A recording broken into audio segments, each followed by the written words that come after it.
In this episode, new and old friends take me to an unexpected adventure.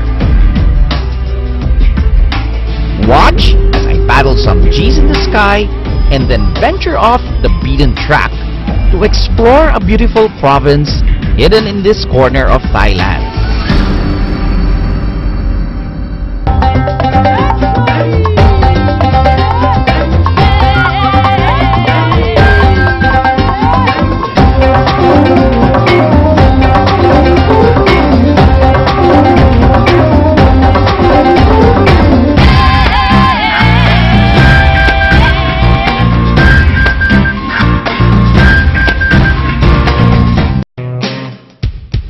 The great thing about events like the Balloon Fiesta is the number of people I meet and new friendships I make.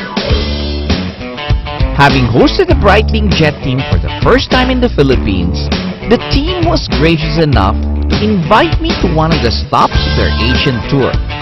This time, I decided I won't pass up the chance to fly with them.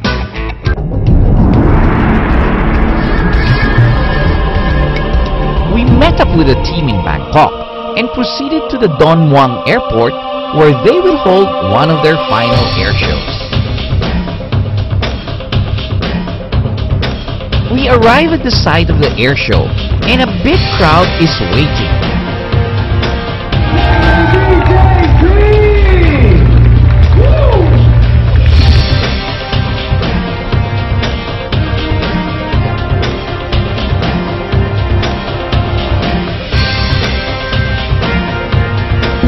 Good spot. It's the first time I'm going to be able to watch the show without any disturbance.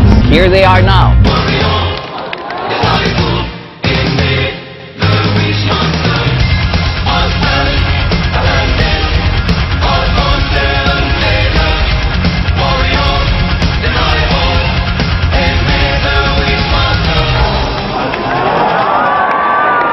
Watching with the team made me even more excited to fly along with them to their next stop.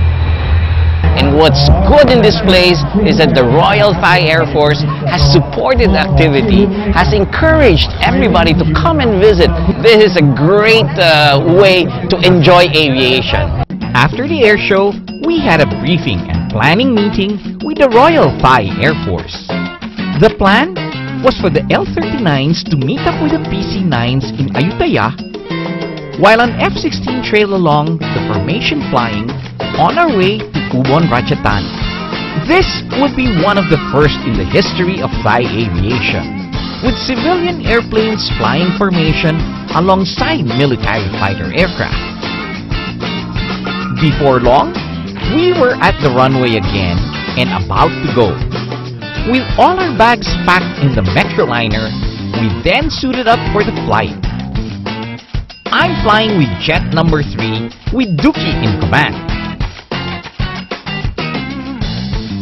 I started to feel the excitement the minute we taxied out. It was my first time to fly with 7 airplanes of the same kind alongside each other. The sound of the whining jet engine was like music to my ears, and I was already starting to feel like a fighter pilot. It took a while before the check engines winded up, and even as the engines were wound up, it took us a while before taking off because of the hot temperature. The heavy load of fuel in our drop tank also slowed us down. But once our gears retracted, we could feel the aircraft climbing up. We did formation takeoff and climbed into the hazy weather of Bangkok, heading towards our rendezvous point, Ayutthaya. The hazy weather did not help so much, and we were all looking for each other, not wanting to bump into one another. All of a sudden, I see the F-16 at my 7 o'clock. And then, the PC-9 showed up behind us. As planned, they moved in front of us, leading the formation. Sometimes, I really felt like I could almost reach out my window and touch the aircraft next to me. Surprisingly, everyone was able to anticipate each other's movements without having to communicate over the radio. When we got too close, I could see them pulling the speed brakes just to slow them down a bit. But flying close to each other did give some excellent opportunities for filming. We then went to loose formation, and just before landing, Dookie let me have a go at the controls. I guess at this distance, he was confident I wouldn't bump anyone beside me. As we got close to Rajdhani, it was time to make a flyby, and it was a good opportunity for me to let my friends know I was arriving. Banking steep information was quite an unusual experience for me. We were getting close to landing, making a low pass over the field. One by one, we entered the break until it was my turn. We landed in the airbase in Rajdhani, welcomed by the Royal Thai Air Force and my friends from the Thai Flying Club. What a thrill to be a part of this flight, moving together as one team. Of course, I was also very happy to see my good friends welcoming me at the airfield. The flight brings us to Rajdhani, a province located at the northeasternmost part of Thailand, which will be the team's refueling stop before continuing on to the next leg of their tour. I was very happy to have been met by my good friends from the Thai Flying Club, Kun Surachai and Kun Niwat. If you remember, Surachai was also with us at the balloon fiesta and even won an award for having flown the longest distance on board his Cessna 182. I don't know how my friends managed to get the police car for me. I feel so important, and I have the two most highest ranking members of the flying club acting as tourist guide, police escort, and everything. So this is really embarrassing. We then checked in at the Tosang City Hotel in the heart of Rajdhani.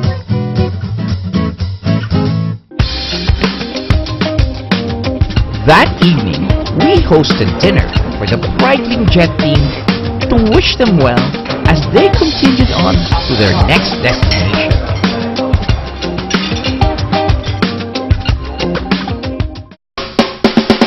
I have never been to this part of Thailand, and finding myself here for the first time, I decided to stay a few days and explore this area that is very close to Laos and Cambodia. It's a good thing my old friends are very much willing to accompany me in my crazy adventures and are very happy to show me around. Find out what we were able to discover in this place known as the Royal Lotus City after the break.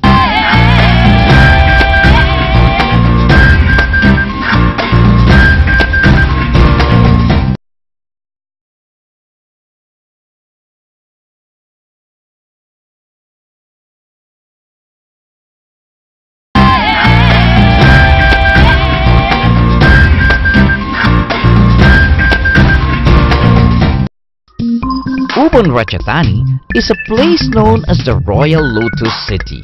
It is located in the Isan region, which means northeast.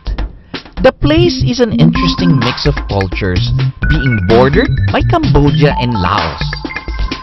We begin by exploring the heart of the city. Driving around, you can already notice a lot of impressive and intricately designed structures. Buddhism is the predominant religion being practiced, and Ubon is best known for its annual candle festival in July that marks the beginning of the Buddhist Lent, where candles and floats made of wax are paraded. At the center of the city is the Tung Si Muang Park, where a magnificent candle structure can be seen. This is also where they exhibit the candles in procession. I was told that the architecture is a mix of Thai and Lao design. In the other months, the park is a place of recreation for the locals. I decided to learn more about the Buddhist way of life by visiting other temples in the area. This is the Wat Pratat Nong Bua, the only temple in Thailand done in the Bodh Gaya style, seen in India, Myanmar, and Nepal. it draws many devotees seeking prayer and meditation. Another interesting complex is the Wat Tu Sim Wang, built in the 1800s. And so this was rice field before. I see. 100 years ago. 100 years ago. What is the temple? What is temple? But it is also very close to this wooden library, huh? I think that's also another interesting place we should take a look, huh? The temple houses ancient watercolor paintings depicting the life of Buddha, as well as a replica of Buddha's footprint. You know, John, that is the original copy footprint of the Buddha. You for the good luck for you, you have to throw the coin. Well, I need a lot of good luck. I maybe need even more than 100 coins.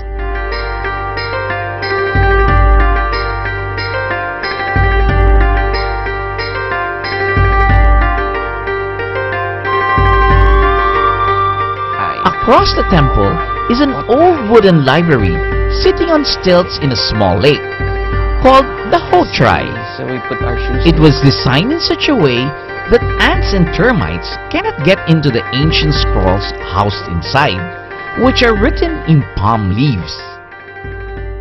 We also visited the Wat Pa Nanachat Forest Monastery, where monks stay to learn the uniquely practiced Thai forest tradition.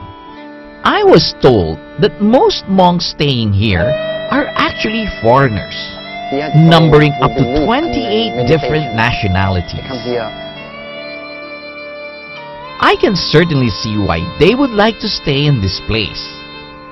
It's a quiet retreat for those seeking to commune with nature and just feel at peace.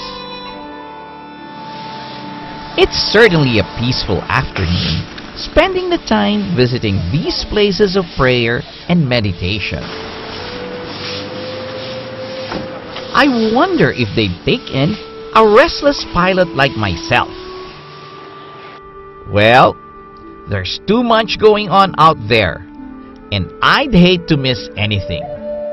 So I guess being a pilot turned monk is out of the question for now. Early next morning, Surachaya Niwat brought me to the marketplace. Early morning start, but I'm always interested to see the market. Yeah. Why do they use this flower? Because the color is the yellow. Almost like gold. Monk. The monk. The monk. Okay. Thank you very much. We walked around and saw the local produce, mostly ingredients for traditional Thai cuisine. We also saw some that are not so traditional. So, Kunirun, what is this? Like, you know, the people buy it and we fry. Ah, you fry it until Fry it's and very it is sticky crispy. rice. Where do you get them? Come down with a small hole. From the ground. Then we come up just when the temperature is exactly humidity and temperature must be exactly together. So they will come up. The fresh catch from nearby rivers are also readily available.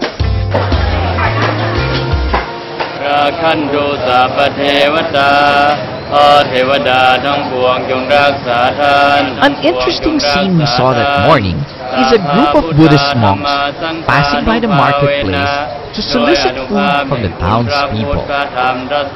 Being very good boys, we offered some of the flowers we have, and we were able to obtain an unexpected blessing. There was a lot of food available, from cooked food to fruit and sweets. What caught our sense of smell that morning, though, And it was doesn't fall. grilled food. Traditionally eaten with sticky rice, it makes for a convenient fast food option. Of course, we had to have some dessert. Very, very good. From the market, our next stop was the Ubon railway station. This is the Ubon Ratchathani rail station.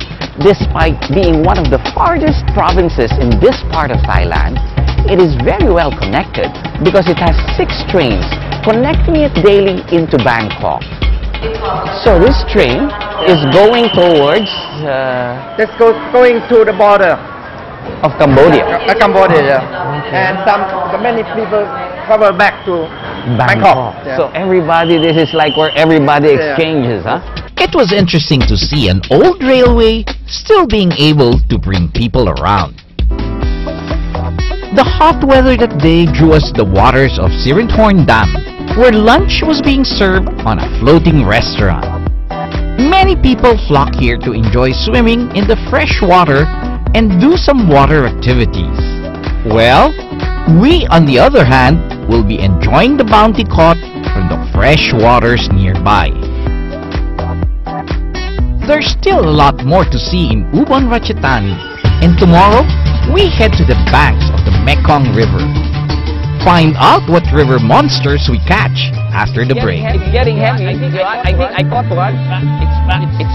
It's a big one.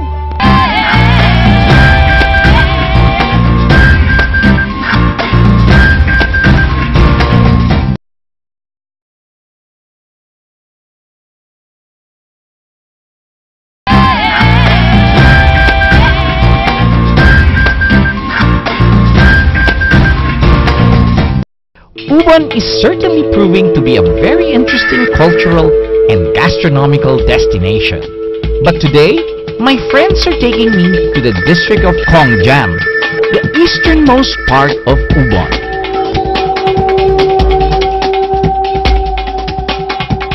We will be staying in the same family of hotels as the one in Ubon city center.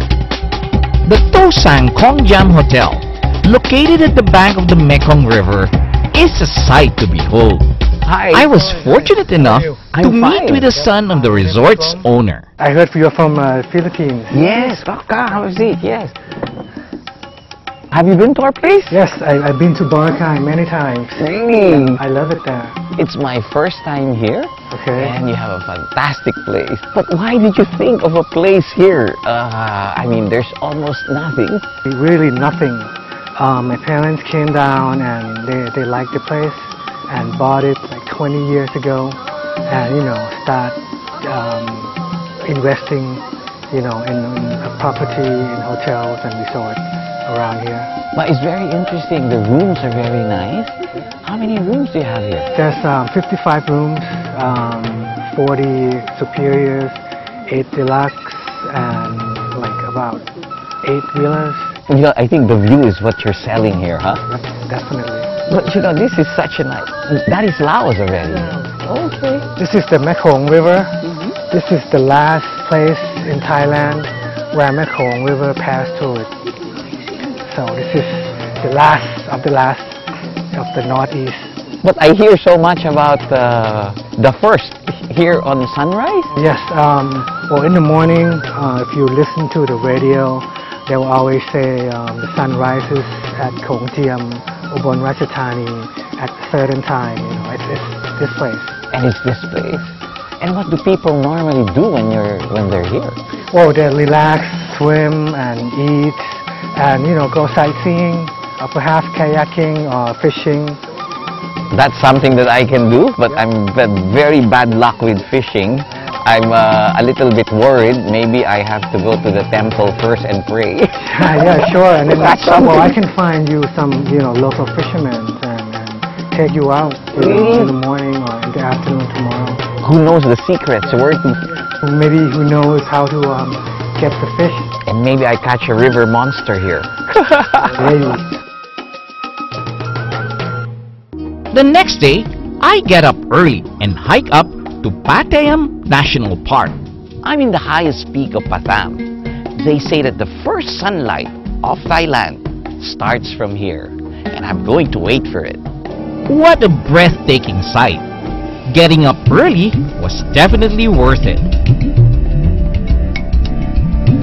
The rest of the park is a wide variety of interesting scenery.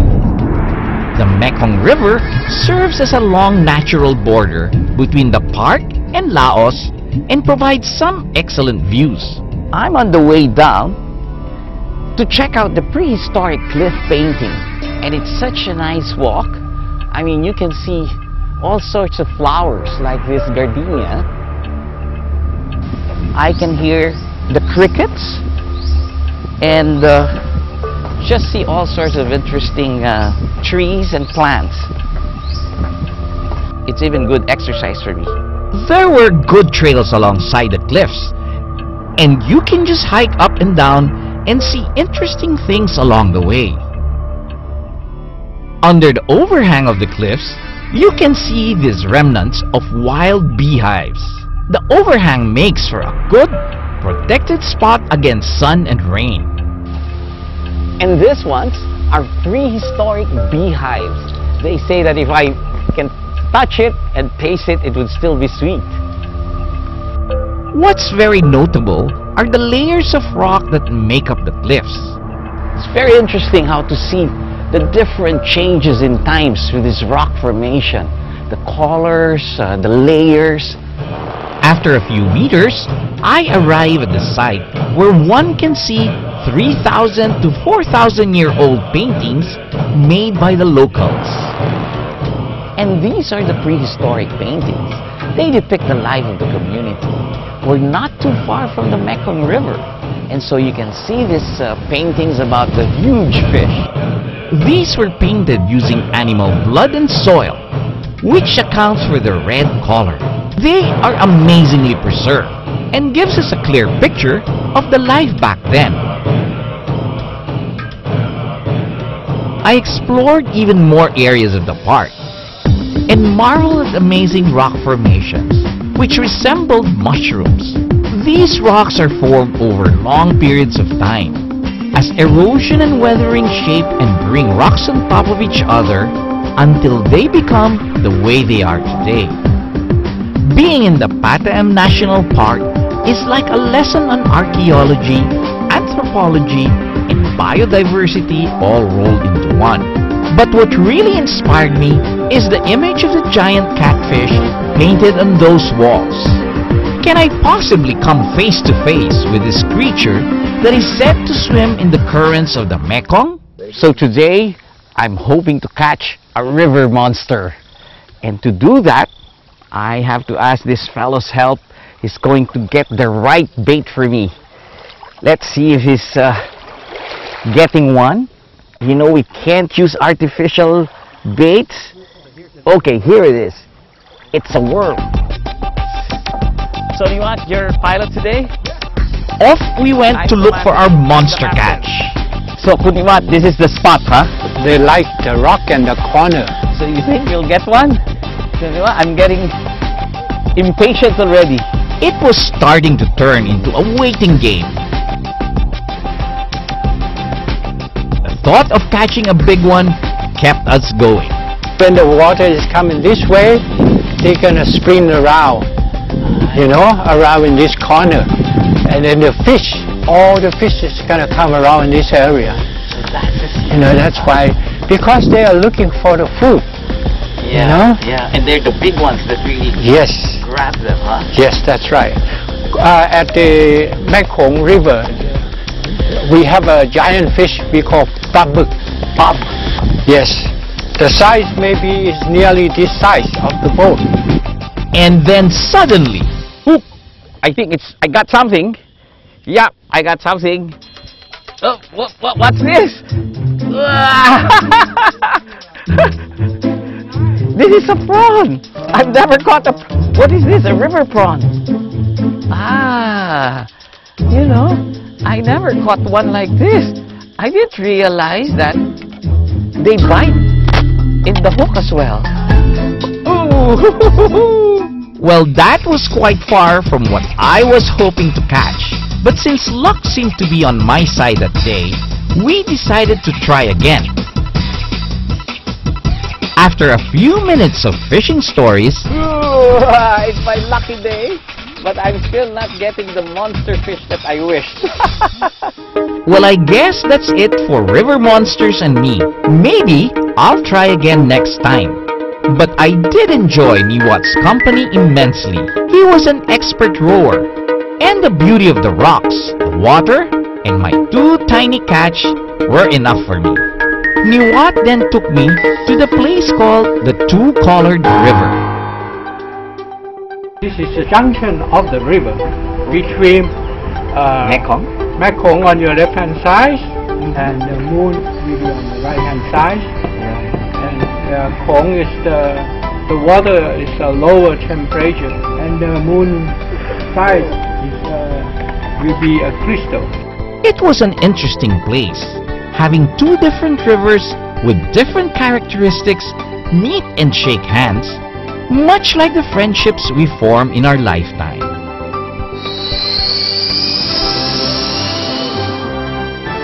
Aviation has really made the world a lot smaller and provides the junction where we can meet people who are different from us and yet we were able to go with the flow with.